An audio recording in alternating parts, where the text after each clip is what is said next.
¿cómo están? Un verdadero placer encontrarnos nuevamente en este su podcast No Nos Callarán. El día de hoy les propongo un tema que seguramente será de su agrado por la importancia y por la actualidad del mismo, las protestas en el país, la situación cubana actual y sus perspectivas para el futuro. Les invito a que me acompañen en los próximos segundos porque también tendremos la presencia de un abogado que nos va a estar actualizando sobre la situación de los derechos humanos y los presos políticos en la isla. No se despegue de su dispositivo que ya comenzamos.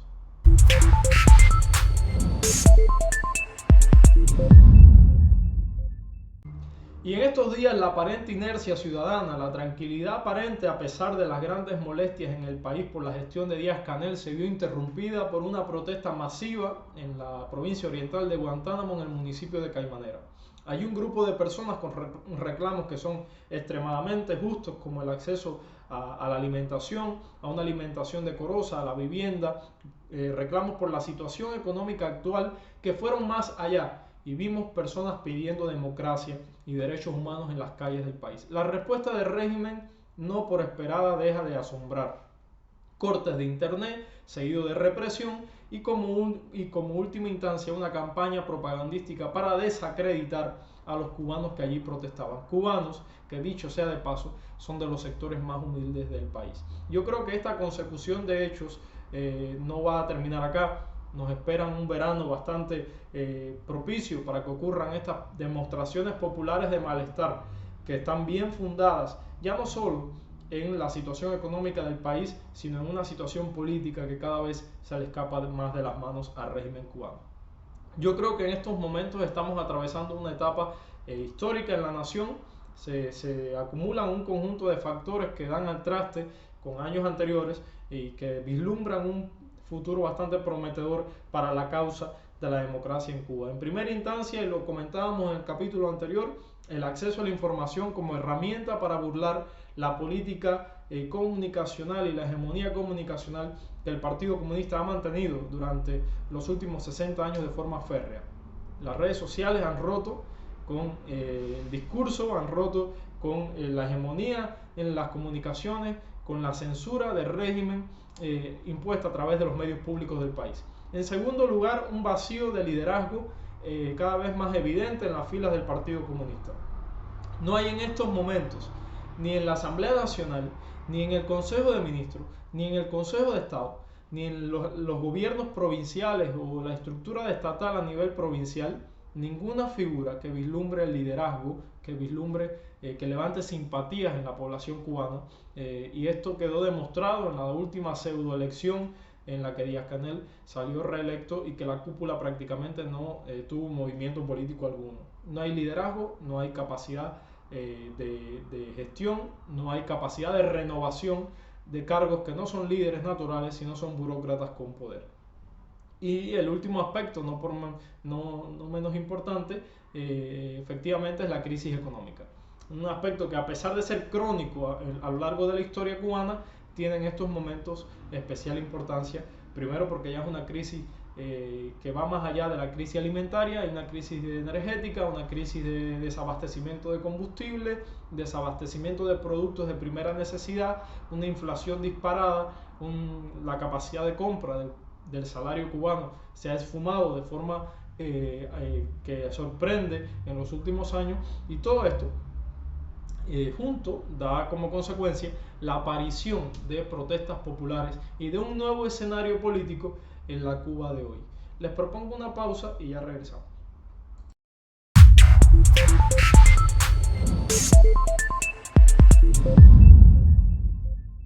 La respuesta del régimen cubano a la protesta ciudadana sigue el mismo guión que han mantenido a lo largo de los últimos meses. Corte de internet, seguido de represión y luego descrédito contra los manifestantes. En Caimanera dijeron que eran 3 borrachos los que se habían envalentonado, y como si que 3 personas en estado de embriaguez que lograsen levantar a todo un municipio en protesta ciudadana no fuera un síntoma evidente de la pérdida de la hegemonía política del Partido Comunista. Lo cierto es que en menos de un mes que Díaz-Canel asume por segunda vez la jefatura del Estado, ha ocurrido en Cuba una protesta masiva en Oriente, una crisis de abastecimiento de combustible con filas enormes de autos en los servicentros del país a lo largo de toda la isla, y protestas en solitario de ciudadanos que han decidido demostrar su descontento de forma individual, como lo ocurrido en Holguín, con este ciudadano que pidió por la liberación de los presos políticos, o aquel padre en alguna provincia oriental pidiendo alimentos para sus hijos. El clima político en Cuba es muy tenso, la realidad nacional escapa a la ficción que muestra la televisión y la propaganda del régimen cubano, y es así como el trasfondo de todo esto es una campaña represiva con miles de presos políticos en las cárceles. Con el último informe de Prisoner Defenders, más de 1000 personas se encuentran privadas de libertad en Cuba por motivos políticos. Pareciera una cifra vacía si no fuese porque detrás de ella se esconde un drama familiar alarmante que afecta a las familias, paradójicamente, de menos ingresos y más humildes del país. Les propongo ir a una conversación con el abogado Fernando Almeida, asesor jurídico de Prisoner Defenders, que nos trae un poco una actualización sobre el último informe revelado por esta organización sobre las condiciones de los derechos humanos en las cárceles cubanas y los presos políticos. También hablaremos sobre la realidad cubana actual. No se despegue, ya volvemos.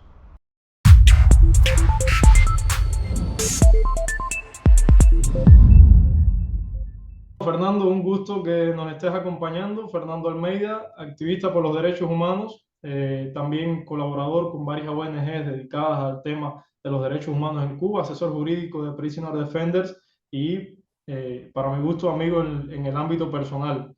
Bienvenido a No Nos Callarán. Esto es otro proyecto más para crear sociedad civil, para el intercambio de ideas, para conversar sobre la realidad cubana.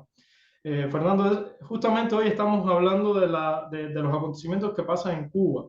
Y yo creo que más allá de todo lo que ocurre en esa isla, hay un tema humanitario en las cárceles, ¿no? Un tema que traspasa la decadencia económica, las violaciones de los derechos humanos en las calles, y es lo que está aconteciendo en las cárceles cubanas. Sé que nos traes algunas cifras del último informe de Prisoner Defender que tal vez pudieses compartirnos la situación de los presos políticos en las cárceles de la isla. Bueno, primero muchas gracias por el espacio, Magdiel. Un placer compartir contigo. Muchas gracias por traer el tema de nuevo sobre lo que nos acucia en Cuba, para crear conciencia, para compartir, para difundir y sobre todo el tema de los presos políticos. Eh, Algo se va quedando demostrado en los últimos años es que Cuba no es una isla paradisíaca, sino que es un lugar plagado de todo tipo de víctimas. Váyase por el documento internacional que quiera, si va por el Pacto de Derechos Civiles y Políticos no se cumple nada, estamos llenos de víctimas, pero si vamos por el Pacto de los Derechos Culturales, Económicos, Sociales, estamos también repletos de víctimas. ¿Por qué? Tenemos víctimas de desalojo, tenemos víctimas del sistema abandonado, del sistema de salud, del abandono del sistema educativo, de la administración pública, personas en vulnerabilidad, madres, o sea, es un desastre. Estamos, incluso las Naciones Unidas reconoció que Cuba es un país que se encuentra en nivel de deficiencia alimentaria. Estamos hablando de que sí, hay hambruna reconocido por las Naciones Unidas. Dentro de esa cadena tenemos a un grupo muy específico de personas que están recibiendo todo al mismo tiempo. Que están, sus derechos humanos son todos violados a ras completo, de una sola vez, en un solo paquetazo, por tiempo prolongado y a veces indefinido, depende de la voluntad del régimen y de la presión que se haga, y que los tienen a un máximo nivel posible, o sea, todas las mayores violaciones que se pueda imaginar, el máximo nivel. Esos son los presos políticos. Tenemos de todas las categorías que uno pueda buscar en la clasificación de presos políticos, las tenemos ahí. Estamos hablando desde que antes de 2021, esta cifra oscilaba anualmente entre 200, 250 presos políticos detectados al año. Y después del 11 de julio tenemos una cantidad que, después de un pico muy alto de alrededor de entre 5.000 y 8.000 personas que fueron detenidas o en estado de desaparición forzosa, que traduciéndolo es como un secuestro, nos quedamos con siempre 1.100 tanto. Pasado mes, en abril, Prisoner Defenders publicó la actualización de la lista y nos tenemos hasta ahora 1.048 presos políticos. Cuando salga el listado de mayo, esa cifra va a aumentar, pero hasta ahora tenemos 1.048 presos políticos. El pico más alto, o sea, en 12 meses aproximadamente, incluyendo los que ya han sido liberados, nosotros sacamos de la lista a los que ya fueron escarcelados o fueron liberados o ya no están o terminaron su sentencia. tendríamos alrededor de 1.250 presos políticos, porque el problema es que el flujo entra, sale alguno y vuelve a entrar. Tenemos 35 menores de edad, 31 niños, 4 niñas, 32 están cumpliendo sentencia, 3 están siendo procesados penalmente. Cuando hablamos de menores de edad, estamos hablando de lo que la Convención para los Derechos del Niño establece, o sea, menos de 18 años. En Cuba la punibilidad es a partir de los 16. 118 mujeres, incluso tenemos mujeres trans, 248 manifestantes acusados de sedición, 202 ya han sido sentenciados a un promedio de 10 años de privación de libertad. Y sabemos que las madres y los padres de los presos políticos y los madres y los padres que están en prisión son amenazados todos los días, es uno de sus mecanismos de tortura, con arrebatarles sus hijos, a pesar de las ventajas que ofrecería el nuevo Código de Familia en un contexto democrático, por lo menos, en medio de un contexto dictatorial, sin una independencia del Poder Judicial, pues bueno, es un fantástico mecanismo para coartar todo lo que le pueda quedar de la voluntad a estos seres humanos. Y la situación tiende a empeorar, sigue empeorando. Nuestra posición es que no hay más presos políticos porque no caben. Claro, ¿Por qué no caben? Porque hay otra categoría que no se reconoce como presos políticos, porque también lo son, que es el que está comerciando, el viejito que vende maní en la esquina, o el que no tiene cómo pagar las multas o pagar las licencias que por medio de corrupción aplica el gobierno y sencillamente sale con una carretilla con sus propios alimentos que él cultiva en su patio y los vende y también está preso. El que sacrificó ganado mayor está preso. Que intentó irse del país está preso. Todas esas personas entran dentro de esa categoría. sí, también. Y, Sí, ya, te comentaba que también hay como una represión silenciosa, ¿no? Porque muchas de estas personas no, imposible llevar un registro exacto de cuáles son los casos que están en las cárceles de Cuba y visto lo que ocurrió en Caimanera, es muy probable que en los meses de verano la respuesta popular a la situación económica sea protesta y con la protesta, si el régimen no cambia su método, va a venir más encarcelamiento. Yo he visto en las últimas semanas acercamientos entre la Iglesia Católica y el gobierno cubano, acercamientos que ya han existido otras veces en la historia, ya estos ciclos de protesta, encarcelamiento y exilio se repiten a lo largo de la historia de Cuba con bastante frecuencia. Sin embargo, los obispos de Cuba se reunieron con Díaz-Canel no hace pocas semanas. Inicialmente se había hablado de que no se acudía a la amnistía como una vía para poder salir de las cárceles. Sin embargo, los obispos dijeron que también se habló en esa reunión de una posible amnistía. Tenemos casos en la historia no muy lejanos, ¿no? Con la Primavera Negra, lo ocurrido posteriormente. ¿Será que volvemos en estos momentos a repetir lo que ya se había repetido con presos políticos anteriores en Cuba, con una posible amnistía? bueno, en el caso cubano se ha mantenido hasta ahora un status quo y hasta algún punto, a pesar de lo escandaloso de los hechos de la Primavera Negra, era de alguna forma solucionable. Eran, eran 75 más, varias personas en proceso de detenidos. Era un puñado de cabecillas intelectuales de actividades completamente pacíficas. Algunos desde antes los presos políticos eran porque, bueno, escribían cartas y expresaban críticas incluso saludables al sistema, pero bueno, eso era suficiente para ser tratado como un crimen. Yo diría que más que un acercamiento de la Iglesia Católica, creo que hay un distanciamiento de la Iglesia Católica del régimen, a pesar de que se vea lo contrario.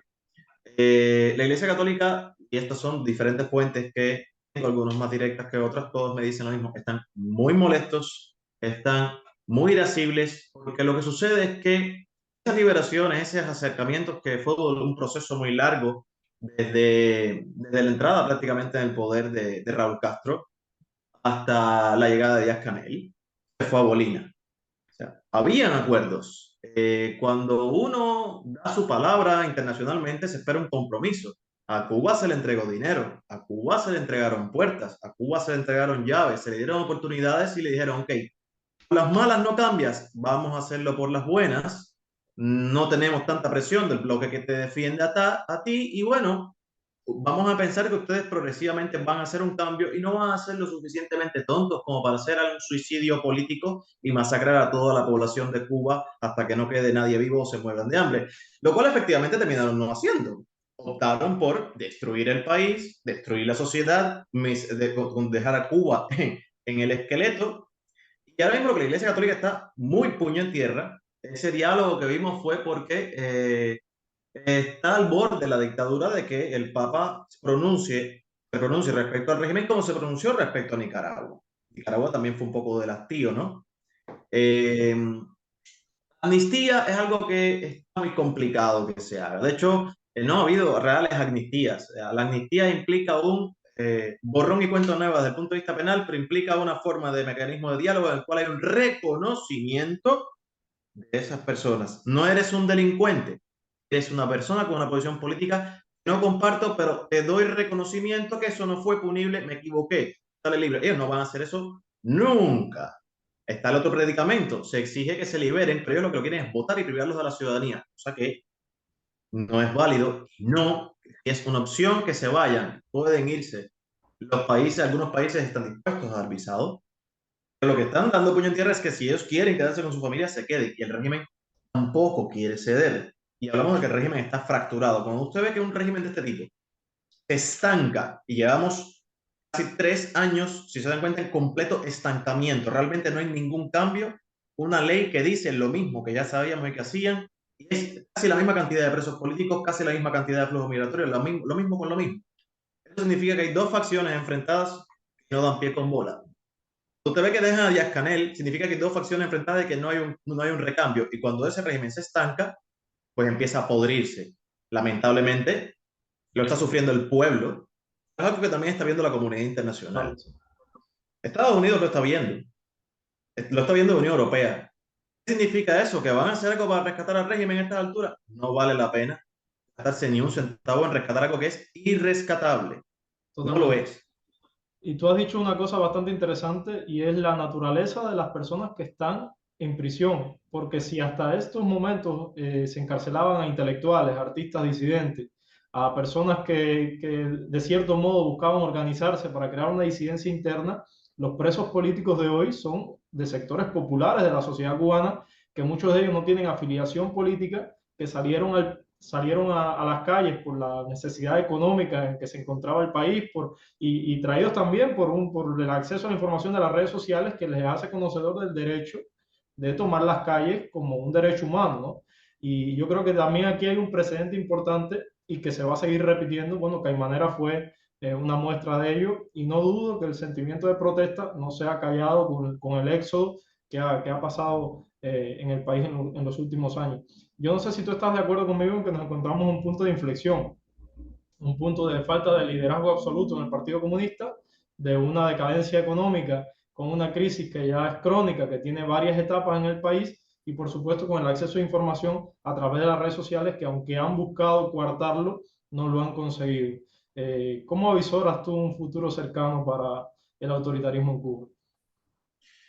Bueno, y como yo lo veo, solamente hay un liderazgo que mantiene el equilibrio entre el Partido Comunista y vamos a decir, la casta militar. Y esa figura es Raúl Castro y dos o tres ancianitos, casi ya decrépitos, pero todavía lúcidos, están ahí arriba que representan esa unidad eh, hierofánica, sacramental de la revolución, en el cual los que descendieron del Monte Olimpo, Sierra Maestra, están ahí y son los que unen esta cosa que es el comunismo cubano, que es lo más parecido a un franquismo con toques estalinistas. Fidel Castro era muy bueno para hacer amalgamas de cosas, mezclarlos todo y sacar algo todavía peor. Y lo que es el castrismo castrense, el militarismo, Claro. tiene toques feudales en provincias. Ese equilibrio es muy delicado y una vez que no esté Raúl, se va a pique porque no hay ninguna figura que mediáticamente ellos han querido preparar. De hecho, las figuras mediáticas que tenían ellos mismos las silencian y todos sabíamos cuáles son. Ellos las han silenciado, no quieren que estén. Y sabemos que hay otras figuras que han desaparecido del escenario, aparentemente por problemas de salud. Por ejemplo, López Calleja, que era una persona que podía instrumentalizar un cambio en determinado sentido, el cambio fraude. avisora, ¿qué le queda a eso? Bueno, saquemos matemáticas. Porque cualquiera con matemáticas muy básicas se va a dar cuenta de que si usted tiene un país que se cae a pedazos, que no hay comida, el sistema no funciona, la gente no está motivada, que la fuerza principal de trabajo se fue, en 5 años va a desaparecerte la mitad de tu fuerza laboral o un tercio de tu fuerza laboral. Ten en cuenta que no tienes fondos ni internacionales ni para pagar combustible, que tiene cerradas las puertas y que tu principal aliado al cual te quieres aliar es el país que ha perdido todo su predominio desde el punto de vista económico y político para la región, que es Rusia. Me dijeras todavía que curvas hacia China, curvas hacia Rusia, está perdiendo la propia guerra que inició. O sea, por supuesto. y eso es lo que te queda, matemática. O sea, no hay recambio. El cambio fraude que tanto se temía que ellos iban a instrumentalizar tal y como venía, ya fracasó. El cambio fraude se está instrumentalizando desde los 90. Se agilizó con Raúl Castro. A partir de los lineamientos se empezó a tratar de implementar. Fracasaron estrepitosamente en lograrlo. La puerta de Europa está semicerrada. No la van a cerrar del todo. ¿Por qué? Y Estados Unidos tampoco. No van a tener ni un rescate, ni van a meterle un empujón, porque no hace falta. Lamentablemente, en la Santa de Fe lo que se está viendo y lo que yo percibo es eso. No hay que hacer nada. Eso se cae solo. No, Solito se cae. Ya y está además cayendo. hay una crisis de credibilidad dentro de la población muy grande. O sea, Díaz-Canel no es capaz ni de llenar un auditorio y que las personas salgan a gusto de lo que dice. Con la juventud prácticamente no pueden contar. Hacen toda una simulación para intentar crear un ambiente de aceptación. Lo vimos el 1 de mayo, que ni tan siquiera tuvieron 1 de mayo. Yo creo que esto es importante destacarlo. No tuvieron 1 de mayo por su propia ineficiencia. Tuvieron que correrlo para el día 5. Vimos un Bueno, intento de llenar parques. no sabemos qué pasó porque eran informaciones cruzadas. De pronto te decían que sí iba a haber, después que no, después que se iba a acampar y después que no. Yo creo que era como que la información de la seguridad estaba dando que no lo hagas, que se va, no, si se va a armar, no se va a armar, no, si se va a armar. Bueno, mira que hay manera, parece que no estaban tan lejos de la verdad. Ahora, ¿qué te voy a decir de la población? Una de las cosas que yo vi del Caimanera y vi del último manifestante en Holguín, me llamó mucho la atención es que ya no solo el pueblo está en un nivel de descontento. Lo que me llama la atención es que evidentemente el pueblo sabe perfectamente, por lo menos a nivel discursivo, está preparado para defenderse. Lamentablemente ellos no entendían de discursos ni les interesa. Ellos entienden de golpes, pero están preparados, porque me sorprendió que estaban hablando de que mi motivación, nos morimos de hambre, mis hijos no comen, no puedo aguantar. Derechos humanos, tiene razón, el derecho a una vivienda, el derecho a alimentarse, a los medios de subsistencia es un derecho humano también. Derechos humanos, libertad, patria y vida. Me conectaron 4 cosas de una manera magistral. Saben que hay presos políticos, saben que hay una violencia política desmedida. O sea, el pueblo está muy consciente y ya no solo de que es malo el castrismo, no de por qué es malo el castrismo. Y el por qué es lo que te da en lo que hay que hacer. Tú sabes el por qué, ya tú encuentras la clave. Y eso ya el pueblo lo sabe. Y Y sectores lamentablemente ellos populares saben que el pueblo lo sabe. sectores populares que hasta estos momentos ellos, o sea, eran los más accesibles a ser víctimas de su propaganda. Ahora vemos que en un municipio pobre de Cuba salen personas del propio pueblo a gritar vivan los derechos humanos en una manifestación pública por descontento. Yo creo que esto es muy novedoso. También me Sí, llamó mucho la atención la respuesta del régimen, una respuesta de pataleta de abogado, alguien que ya se siente que no tiene más discurso que mentir, ¿no? Decir que estaban borrachos o que eran víctimas del alcohol. Yo no sé cómo tú valoras esta respuesta una vez más atrincherada en una posición de no dar su brazo a torcer. a mí lo que me llevó fue lo siguiente. O sea, realmente me tranquilizó mucho cuando vi la situación en Caimanera porque me dio el tempo de cómo estamos. ¿Sabes qué pasan estas cosas? Lo que pasaron, por ejemplo, la jornada 2022. Estaba preocupadísimo, como loco. Porque no sabía si la gente iba a denunciar, si tenía el valor de la importancia de comunicar, si iban a dar los nombres, cómo se iban a ocultar, cómo se iban a defender, pero automáticamente, el otro día la estaban denunciando propiamente quiénes eran los desaparecidos, cómo se los llevaron, qué pasó, cuál es su situación, que había que moverse. Y dije, bueno, ya lo saben. Estaban listos para lo que venía también. Fíjate que en la manifestación escuchaba, manténganse juntos y no podemos irnos porque entonces sí nos masacran uno a uno. Y dije, bueno, es que el pueblo ya lo sabe todo. O sea, la información está llegando.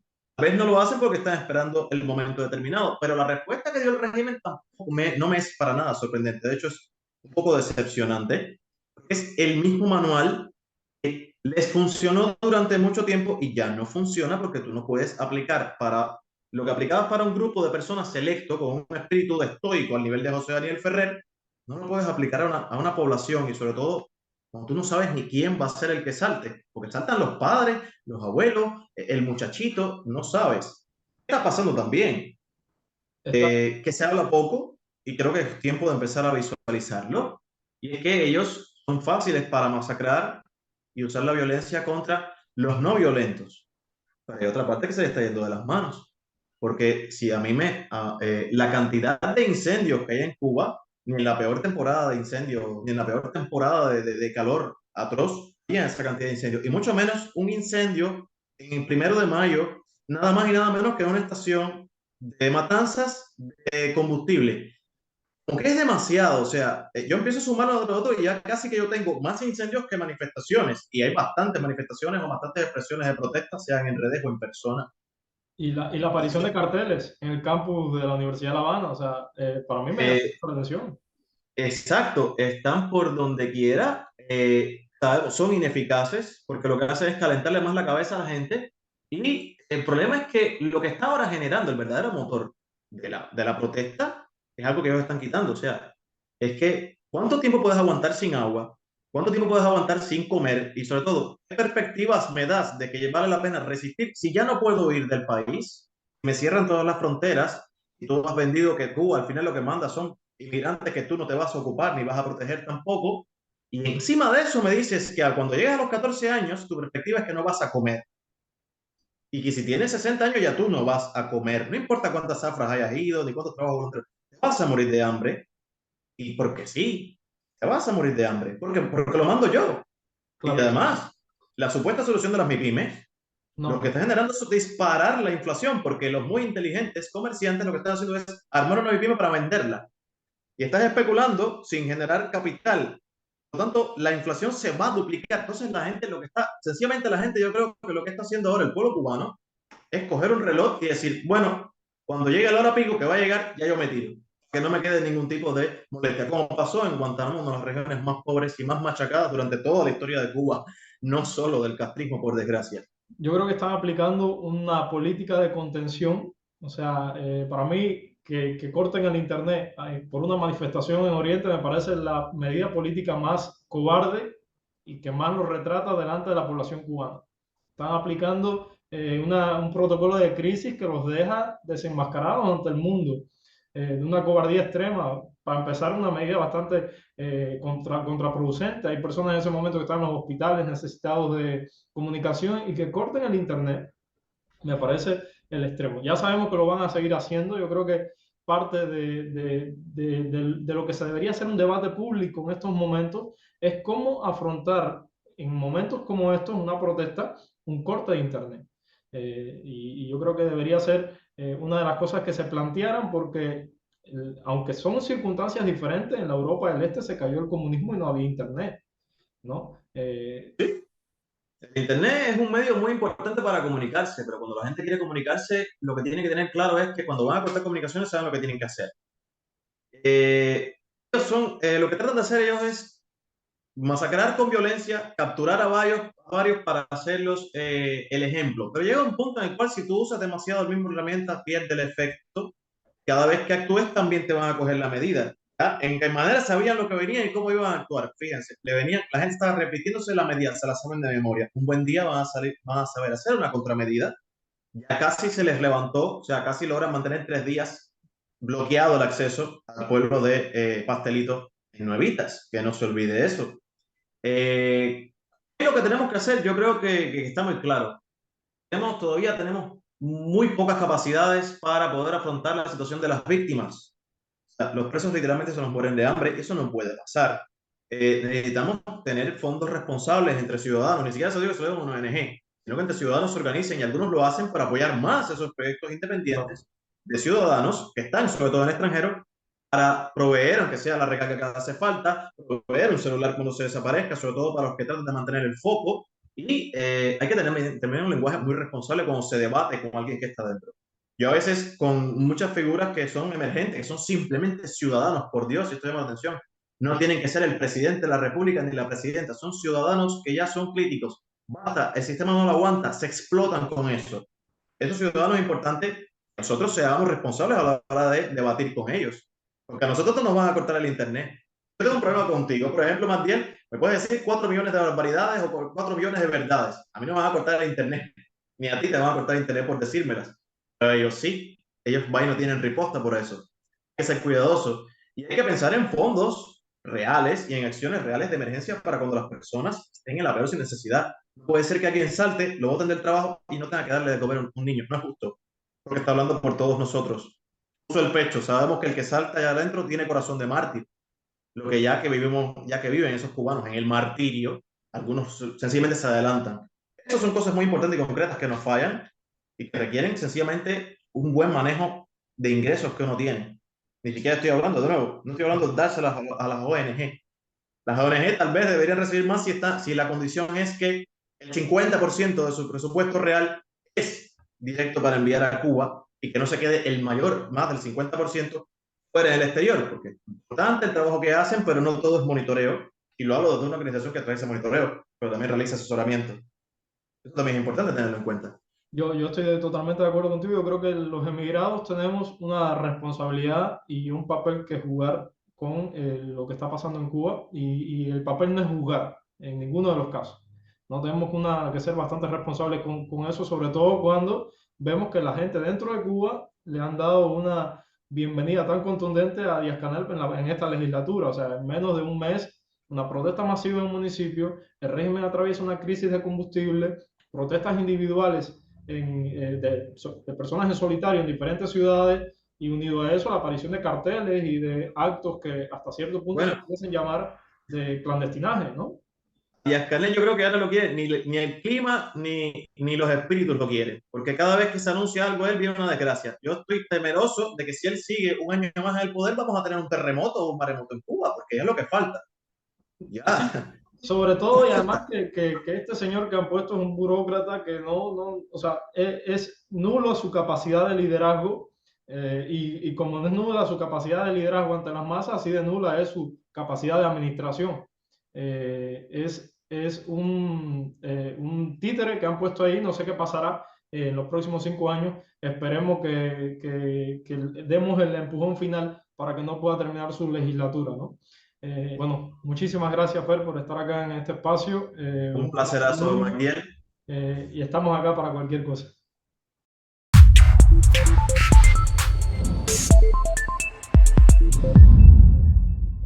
Bueno, de esta forma concluye nuestro programa de hoy. Evidentemente, el panorama cubano actual hace que yo sea muy optimista con el futuro de la democracia en Cuba, sobre todo porque la justicia es el motor que nos mueve todos los días para aportar un poquito de arena en ese esfuerzo conjunto de la democracia en nuestro país.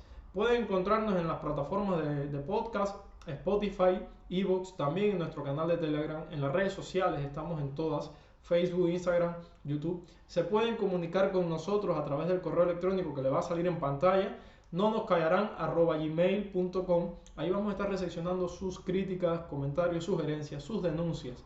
Pero como siempre les digo, cuando su libertad de expresión se vea amenazada, utilice el hashtag no nos callarán y ahí vamos a estar también recepcionándolas para este espacio.